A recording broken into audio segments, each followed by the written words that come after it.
esta oportunidad vamos a escuchar pasajes pues del análisis que hace sobre la sentencia de la dictadora Yanine Áñez a Susana Bejarano, quien es analista política y periodista, donde mencionó pues sobre la sentencia que diera el tribunal sobre Yanine Áñez. Ha dicho claramente que Áñez pues no cumplía con la ley para hacerse de presidenta. Susana Bejarano mencionó que los militares pues no permitieron que los asambleístas del MAS y PSP pudieran llegar, porque uno era llegar y dos, cuando llegaron no lo dejaron ingresar a la Asamblea Legislativa porque estaba rodeado de militares y policías.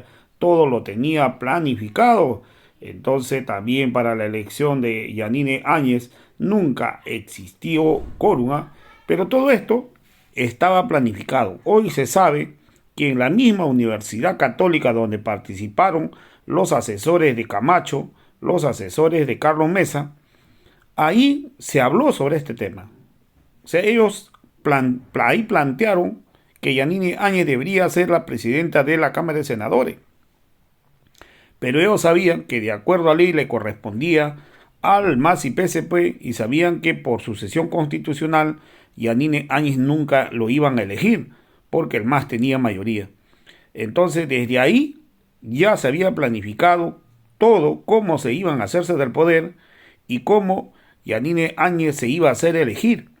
Entonces todo lo planificaron en la Universidad Católica para no dejar ingresar a los asambleístas del MAS y PSP, para que de una u otra manera Yanine Áñez pudiera hacerse pues del poder y al final elegirse como presidenta de Bolivia. Entonces hoy lo ha aclarado muy bien sobre este tema la analista política Susana Bejarano. Entonces hoy la verdad que también hoy todo esto pues lógicamente están hoy a estas alturas, todo el mundo pues los pititas han tratado de sacar prácticamente la mano de Yanine Áñez. ¿Por qué? Porque Carlos Mesa junto a Luis Fernando Camacho han gobernado junto a Yanine Áñez. Es por ello que Camacho puso varios ministros, todos estuvieron de la mano. Es por ello que Yanine Áñez en plena audiencia mencionó que ella tuvo el gobierno, pero nunca tuvo el poder dentro de su gobierno. Entonces, por ello que hoy se necesita saber quiénes tuvieron el poder dentro de su gobierno. Entonces, hoy también ha quedado claro que Yanine Áñez pues no es víctima, ¿no? Yanine Áñez sabía lo que hizo y debe pagar ahora por sus errores. Vamos a escuchar pasajes del análisis que hace sobre este caso a la analista política, a Susana Bejarano. Hemos vivido un viernes, digamos, histórico, porque se ha recibido, digamos, una condena que de alguna manera marca un precedente importante en el cumplimiento de la Constitución, ¿no? En todo el sentido amplio de la palabra. La denuncia de Yanine Áñez implicaba la violación de 9 artículos constitucionales al momento de la sucesión. Eh, y creo que el hecho de que se haya sancionado la violación del incumplimiento de 9 artículos de la Constitución Política del Estado al momento de algo tan delicado como es la sucesión constitucional de la presidencia, en este caso, ¿no es cierto? Que ha involucrado también a jefes de las Fuerzas Armadas, jefes militares, creo que se convierte en un antes y en un después en la historia de la democracia de nuestro país, ¿no? Creo que alguien en el futuro se la pensaría 2 veces antes de incumplir la Constitución y los procedimientos que esta manda al momento de querer hacer cualquier tipo de intentona de incumplimiento, digamos, ¿no? Susana, esta condena también representa la aceptación, el reconocimiento de que el 2019 hubo un golpe de Estado. Bueno, claramente sí. ¿Por qué? el hecho de que Yanine Áñez haya sido juzgada y sentenciada por el incumplimiento de la Constitución para el tema de la sucesión constitucional, precisamente se da en el marco de si ella le correspondía o no le correspondía asumir la presidencia del país, la presidencia del Estado. El tribunal sanciona que ella incumplió los pasos que marca nuestra constitución vigente, ¿no? La constitución que hemos votado los bolivianos allá en el año 2009, para hacerse de la presidencia. Entonces, claramente, ya se había dicho antes, ¿no? O sea, técnicamente en la ciencia política, esto no puede considerarse, nunca pudo considerarse de otra manera, ¿no? El hecho de que el Parlamento no haya estado reunido en esa sesión, ¿no? Que se haya generado una situación donde la bancada del MAS, que era la fuerza mayoritaria en ese momento, no haya podido participar, primero porque no toda la fuerza del MAS estaba en la ciudad de La Paz, y luego los que estaban en la ciudad de La Paz no pudieron entrar a esa sesión ordinaria o sesión, ¿no? Porque había una pared humana de militares, otra pared humana de la resistencia juvenil Cochala, que impedían el paso de cualquier asambleísta del movimiento al socialismo, ¿no es cierto? Entonces, dolosamente se precipitó un escenario donde no había quórum, ¿no? Porque si esa sesión hubiera contado con quórum, ¿no? Y se hubiera hecho lo que Yanine Áñez anunció tantas veces que se iba a hacer, que era leer la renuncia de Evo Morales y de Álvaro García, de Adriana Salvatierra, en la Cámara de Diputados de Víctor Borda, ¿no es cierto?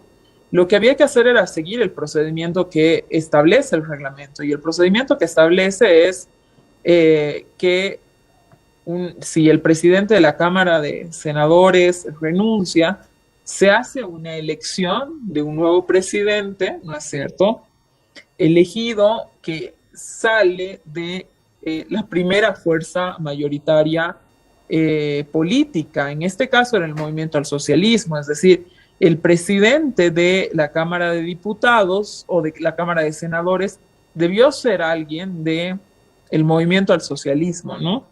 Entonces, como se conocía ese procedimiento, porque ya lo revela Susana Rivero, ¿no es cierto?, en las reuniones que se convocaron a la Universidad Católica de las distintas fuerzas políticas, el día 11, en la mañana, se discutió los procedimientos, ¿no? Se discutió el hecho de que había que hacer un proceso de sucesión constitucional, ¿no es cierto?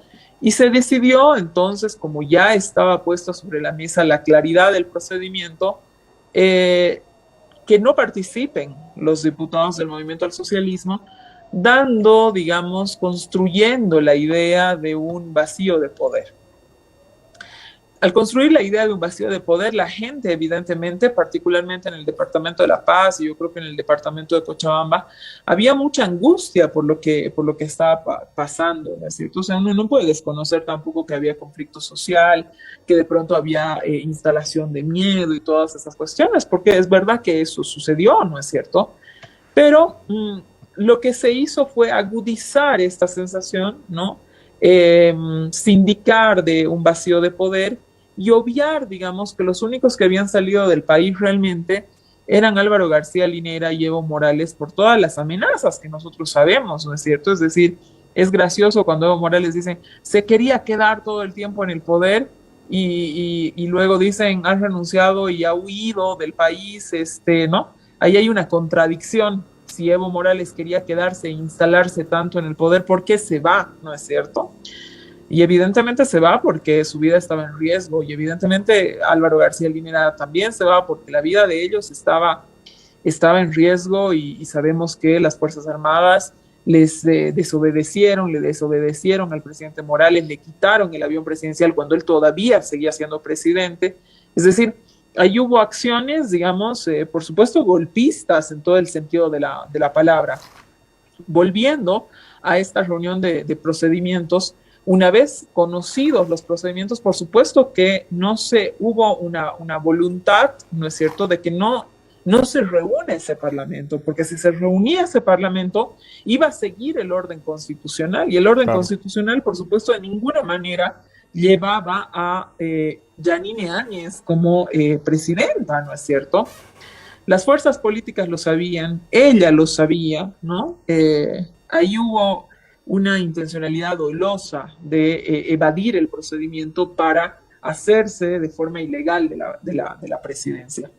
Esto que era claro para muchos en ese momento, muchos de nosotros teníamos claridad en que eso había sido así, no era claro para la gente, porque las pruebas empezaron a salir posteriormente, ¿no es cierto? Lo único que uno escuchaba en prensa, porque tú recuerdas, Walter, hubo un cerco mediático, no se permitía que ciertos analistas, que gente del movimiento al socialismo salga en los grandes medios a poder contar su verdad, ¿no es cierto? Y además habían grupos parapoliciales funcionando, ¿no es cierto? Entonces, gente que estaba completamente perseguida y que la palabra le podía costar la vida, eso era así, ¿no? Entonces, se construyó la idea de un vacío de poder, pero no había un vacío de poder, porque Susana o Adriana Salvatierra estaban en Bolivia, ¿no? Víctor Borda estaba en Bolivia, y esas renuncias debieron también ser aceptadas en la Cámara, ¿no? Y luego, digamos, se usó desde la oposición una figura que no existe, que no está vigente en nuestra normativa, que es la de prelación, ¿no? En la normativa actual. De que no habiendo la línea constitucional, se debía ir a el primer vicepresidente de la Cámara de Senadores, que era el señor Medinaceli, ¿no es cierto? Pero cuando uno hace ese juego de prelación, que insisto, no está vigente y no estaba vigente en ese momento, ¿no es cierto? Se olvidaron bajar a la primera vicepresidencia de la Cámara de Diputados. Estaba la señora Susana Rivero, y Susana Rivero no había renunciado a su curul ni a su cargo en calidad de vicepresidenta de la Cámara, ¿no es cierto? Directamente se saltaron a Susana y pusieron a Yanine Áñez, incluso utilizando la estrategia jurídica que ellos habían impuesto, forzándose, barnizándose de un comunicado, de un fallo que evidentemente no estaba vigente y no servía para Yanine Áñez, ¿no es cierto? Ahí olvidaron a Susana Rivero. Susana Rivero era del movimiento al socialismo, y es como que si le hubieran puesto una cruz a ella, ¿no? Como si no hubiera existido esta persona, ¿no? Entonces, se operó, digamos, de manera dolosa en un conjunto de situaciones, ¿no? Primero, la presión para la renuncia, el hecho de la sugerencia de las Fuerzas Armadas, antes de eso el motín policial, luego la persecución política desprendida desde los grupos parapoliciales que se desplegaron en toda la ciudad. Luego, después de la renuncia, la imposibilidad, digamos, de que la Asamblea Legislativa se reúna.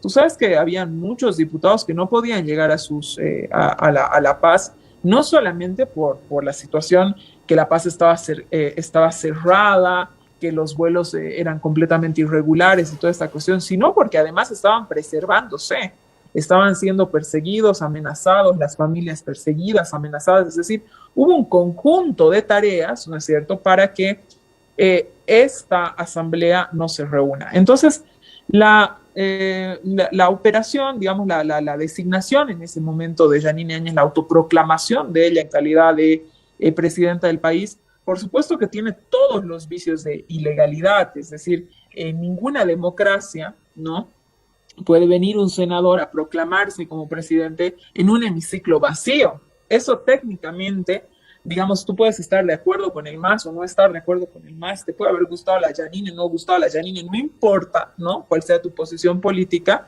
pero eso claramente marca que ningún asambleísta puede arrogarse la presidencia de un país en un hemiciclo vacío. Ahí está el vicio central, Walter, ¿no es cierto? ¿Cómo es que Yanine Áñez agarra la Biblia y dice, bueno, yo soy presidenta de este país? A pesar de que la secretaría, ¿no es cierto?, le decía, no hay quórum, ni siquiera se leyó la agenda legislativa, esta agenda legislativa que nosotros conocemos, orden del día, se tratará tal cosa, digamos, ¿no? Entonces, aunque para muchos esto parezca una formalidad bruta o una formalidad tonta, todo lo que vos quieras, eso es el Estado de Derecho. Eso significa ser Estado de Derecho.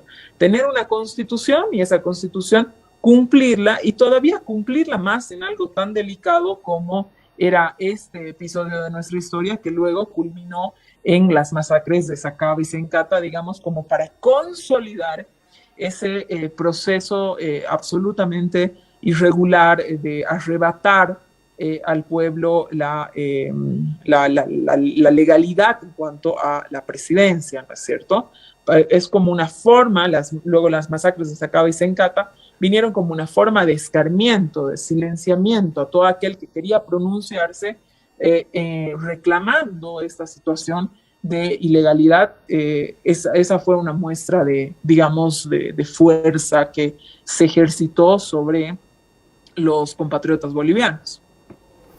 Bueno, ciertamente no se han respetado los reglamentos de la Cámara de Senadores y eso es lo que ha posibilitado que Yanine Áñez pues se haga del poder y justamente con el apoyo de los militares sea impuesta la banda presidencial en una sucesión irregular.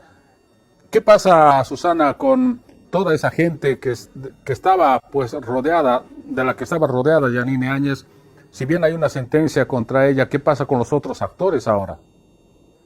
Mira, entiendo que de este caso y esta sentencia que ha tenido además alegatos, que ha tenido el pronunciamiento de Yanine Áñez, la declaración de Yanine Áñez y de otros testigos en el juicio que se ha desarrollado y que creo que ha estado, digamos, no ha perdido la mirada de los ciudadanos, se han vertido varios elementos, ¿no? Varios elementos que me imagino servirán de prueba para darle continuidad al otro juicio que está abierto también, que es el juicio caso Golpe 1, ¿no? El caso Golpe 1 era por terrorismo y sedición a distintas personas. El Tribunal Constitucional ha establecido que sedición es un delito que se extingue, ¿no? Extingue entonces, por lo tanto, ese delito por lo que eran imputados estos personajes, pero también extingue ese delito por los que fueron imputados tantos militantes del movimiento del socialismo, porque evidentemente existe una delgada línea entre el delito de sedición y el tema de libertad de expresión. Pero existe todavía el tema de la imputación o digamos la acusación, más que la imputación, perdón, por el tema de terrorismo. Y ahí creo que todavía hay mucha tela que cortar. Creo que luego de haber sucedido esta sentencia con el caso Golpe 2, se abrirán, digamos, nuevas cosas y nuevas declaraciones y nueva información será pues la que tendremos. Tú recuerda, Walter, que se ha tenido una Yanine Áñez en el último tiempo, ¿no? En el último momento, digamos, de su proceso, absolutamente sola, ¿no? Esa cantidad de gente que de pronto estaba alrededor de ella cuando se hizo de la presidencia, tenías gente de Creemos, poniendo ministros, gente de comunidad ciudadana que de segunda línea entraban a direcciones, entraban en embajadas, ¿no? Fundamentalmente el servicio público internacional fue ocupado por comunidad ciudadana, ¿no es cierto? Por lo que ahora es comunidad ciudadana, ¿no? Entonces, todos ellos gobernaron juntos, ¿no? Pero al momento de que empiezan a salir todas estas denuncias y pruebas, digamos, de la irregularidad de cómo se hicieron el poder y además de las denuncias clarísimas de corrupción que han existido dentro de ese gobierno, es como que se hubiera evaporado toda esa gente, ¿no? Y Yanine Áñez lo señala, ¿no? En su último alegato, ella dice, reclama la presencia de Eliane Capobianco, reclama enfáticamente la presencia de Óscar Ortiz, y digamos, no menciona en este último alegato a nadie más, pero anuncia la defensa de Yanine Áñez que harán una interpelación, ¿no? presentarán una objeción a la sentencia, ¿no? Entonces, suponemos que en esa interpelación que se haga a la sentencia, etcétera, abrirán otros elementos de juicio, ¿no? Porque Yanine Áñez deja ver, digamos, en todas sus declaraciones que hay mucho que ella tiene que decir. Ella dice en una frase que es muy fuerte: yo tuve un gobierno, pero no tuve el poder. Y la pregunta siguiente, entonces, ahí que creo que habrá que responder es quién tenía el poder, ¿no? Ahora, evidentemente Yanine Áñez era consciente de lo que estaba haciendo. Evidentemente ella fue una pieza que aparece en segundo momento, pero que recibe la tarea y la misión de ejecutar todo lo que había que ejecutar de muy buen agrado y consciente de la magnitud de lo que sucedía, ¿no? Sí, bueno, al parecer Yanine Áñez ha sido también un títere de algunas personas que seguramente la manejaban, ordenaban qué debía decir, qué debía hacer, cómo debía hacer. Entonces, justamente es por eso esa frase que dice, yo tuve el poder o el gobierno, pero no tuve el poder, alguien más decidía ya. Yo difiero ahí contigo, Walter. Yo no creo que Yanine Áñez haya sido un títere. Yo creo que Yanine Áñez es una pieza que viene a, digamos, completar una cadena. Pero decir que ha sido un títere es decir que ella era inconsciente de lo que estaba pasando, y de ninguna manera Yanine Áñez era inconsciente de lo que estaba pasando. Yanine Áñez, cuando llegó a la ciudad de La Paz el día 10, el día que renunció obligado el expresidente Evo Morales, ella dijo: debo convocar al Parlamento. Y cuando no lo convoca, ¿no es cierto? ¿Por qué no lo convoca? Ella voluntariamente no lo convoca. Es decir, yo le puedo decir a usted, Walter, mire, Walter, ¿sabe? Usted por favor me lo va a la casa de cambios y róbemelo. Pero usted tiene pues una agencia política, ¿no es cierto? Una capacidad de decisión, y usted tomará la decisión de decir: yo no puedo hacer esto porque es ilegal, Claro, ¿no? claro. Yo no debo hacer esto. Y la señora Yanine Áñez sabía que no convocar el Parlamento era una irregularidad, y sin embargo lo hizo. ¿Y lo hizo para qué? Para hacerse del poder. Yanine Áñez no es una víctima. Yanine Áñez es parte de toda esta cadena de acciones, por supuesto, contrarias a la Constitución, y acciones golpistas que hubo alrededor de todo este momento. Así es. Susana, y bueno, tal vez también aprovechando tu presencia en la radio y en el programa, hay todavía mucha gente que no entiende que este proceso, este juicio, la condena es un primer paso, y hay gente todavía, sectores que están pidiendo un juicio de responsabilidades, que se la condene a 30 años. Si nos puedes explicar este tema, o sea, primero este proceso que se ha hecho por el juicio, por el caso Golpe de Estado 2, luego se tiene el otro proceso por el Golpe de Estado 1, y seguramente después vendrá una tercera instancia, lo que podría ser un juicio de responsabilidades. Esto considerando también de que, por ejemplo, comparativamente, Luis García Meza Tejada ha sido procesado, ha sido llevado a un juicio de responsabilidades por el golpe de Estado de los años 80 y ha recibido una condena de 30 años también. Entonces, si nos puedes un poquito explicar estas otras aristas. Mira, ahora mismo, evidentemente hay una confusión en la población, ¿no? Nosotros lo veíamos cuando Yanine Áñez el juzgado estaba deliberando en la puerta de ese juzgado. Veíamos mucha gente, incluso los familiares de las víctimas de Sencata, que estaban parados en la puerta y decían 30 años. Y mucha gente que se acercaba y decía: sí, 30 años, que ¿por qué 10 años? 10 años son pocos para la muerte, ¿no? Este es un juicio por un proceso de tipo administrativo que tiene que ver con el tema de cómo Yanine Áñez se hizo de la presidencia, es decir, del golpe de Estado duro y puro, digamos, ¿no? Es decir, qué pasó desde la llegada de la senadora Yanine Áñez hasta la autoproclamación como presidenta de la senadora Yanine Áñez. Este juicio abarca los días 10, 11 y 12 de noviembre del 2019. No abarca nada más, ¿no? Porque las resoluciones contrarias a la Constitución se establecieron, se ejercieron en esta temporalidad, ¿sí?